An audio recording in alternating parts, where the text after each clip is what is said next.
Amândouă picioarele, da? Așa. Hai, nu nimic. Păi sărim și dumneavoastră la fel. Păi treceți în spate. Așa. Și acum în spate, azi. Hai. În față. Hai. Ușor, ușor. Insistați cu o scară. Păi așa se începe. Mai într-un picior, mai un sfert de săritură, o jumătate. Da, trebuie să te uiți la... Așa. Amândouă picioarele odată. Hai, bine. Hai. La el e chiar foarte bine, motricitatea. Hai. Hai, Andra, trece aici. Hai, Superman.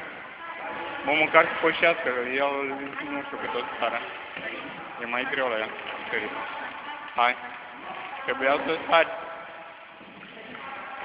Nu mai țineți de mână. Nu mai țineți de mână. Păi, hai, sări. Lăsați-l ușor. Ce-l ușor? Hai. Ia ușor.